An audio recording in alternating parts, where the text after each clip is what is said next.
यह इसका वजन 2 लाख टन से भी ज्यादा है।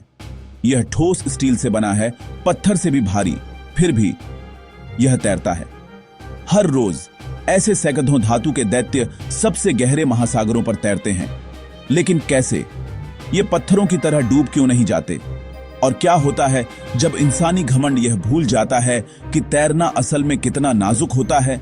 क्योंकि एक समय था जब हमारे पहले जहाज डूब जाते थे और हर हादसे ने हमें समंदर का राज सीखने पर मजबूर किया। तो चलिए शुरू करते हैं।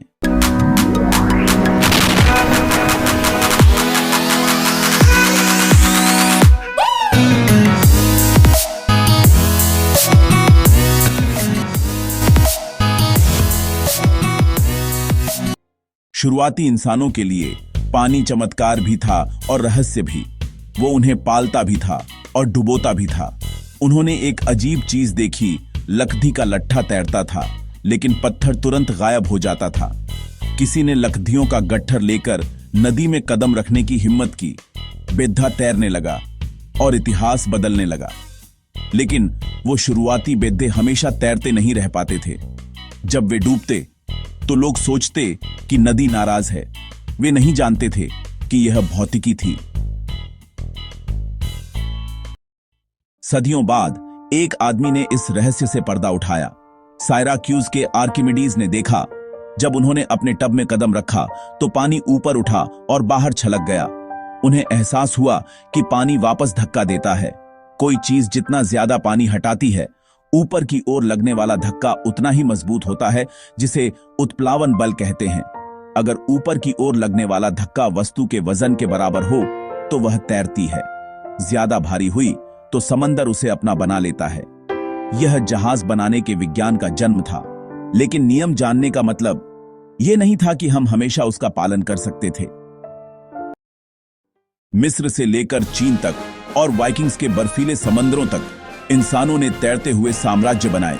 लकड़ी हमारा कवच बनी, हवा हमारा इंजन बनी।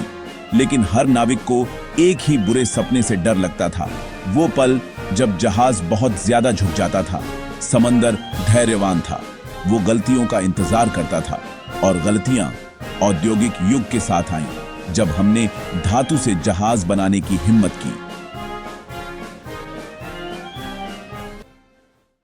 1800 के दशक में जहाज बनाने वालों को हंसी और अविश्वास का सामना करना पड़ रहा। स्टील से बना जहाज नामुमकिन, वो तो तुरंत डूब जाएगा। लेकिन वे उस सच को जानते थे जिसे आर्किमिडीज ने सदियों पहले बताया था, वजन मायने नहीं रखता, आकार रखता है। हवा से भरा एक खोखला ढांचा तैरने के लिए काफी पानी हटाता है, भले ही वह ठोस धातु का बना हो। जब पहला लोहे का जहाज तैरा तो इंसानियत ने एक श्राप तोड़ दिया था। लेकिन उस जीत ने हमें अहंकारी बना दिया। हमने सोचा कि हमने समंदर को हरा दिया है, पर ऐसा नहीं था। टाइटैनिक को कभी न डूबने के लिए बनाया गया था। इंजीनियरों ने दावा किया कि अगर 4 हिस्से भी पानी से भर जाएं, तब भी वह तैरता रहेगा।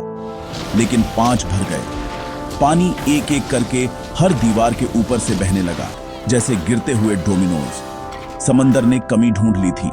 उस रात एयर 500 से ज्यादा जाने गईं और इंसानियत ने एक दर्दनाक सच सीखा। समंदर जरूरत से ज्यादा आत्मविश्वास को माफ नहीं करता। फिर भी टाइटैनिक की त्रासदी ने उम्मीद खत्म नहीं की। इसने एक क्रांति की शुरुआत की। आज के जहाज तैरते हुए कंप्यूटर हैं। हर कंटेनर का वजन मापा जाता है, हर लहर का अनुमान लगाया जाता है। जहाज के झुकने पर स्टेबलाइजर अपने आप काम करने लगते हैं। पूरी तरह से संतुलित रहने के लिए बैलास्ट टैंक पानी से भरते या खाली होते हैं। दोहरी परत वाले ढांचे, सेंसर और जीपीएस सब मिलकर आर्किमिडीज के प्राचीन नियम का पालन करते हैं। वेदों से लेकर एआई तक इस सफर में हजारों साल, अनगिनत असफलताएं और बेहिसाब हिम्मत लगी। लेकिन अब भी समंदर इंतजार करता है, क्योंकि बस एक भूला हुआ नियम काफी है और गुरुत्वाकर्षण फिर से जीत जाता है। हमारे जहाज कितने भी उन्नत क्यों न हो जाएं, समंदर ही आखिरी निर्णायक रहता है। उसे तकनीक, घमंड या इंसानी तरक्की की परवाह नहीं है। एक अकेली लहर, एक तूफान, एक छोटी सी दरार, हर किसी को गिरा देती है। और समंदर हमें याद दिलाता है, तुम पानी को कभी काबू नहीं करते, तुम तो बस उसकी रहमत उधार लेते हो। और अगर आपको लगता है कि समंदर पर तैरना मुश्किल है, तो इंतजार कीजिए जब आप जानेंगे कि हम अंतरिक्ष में कैसे तैरते हैं। डर से खोज तक, लग्धी से स्टील तक, इंसानियत के सबसे महान जहाज एक बात का सबूत है, हमने समंदर से बचना नहीं सीखा, हमने उसे सुनना सीखा। अगर आपको समय और विज्ञान के इस सफर में मजा आया तो लाइक, शेयर और सब्सक्राइब करें, क्योंकि अगला रहस्य शायद लहरों के नीचे ही छिपा हो।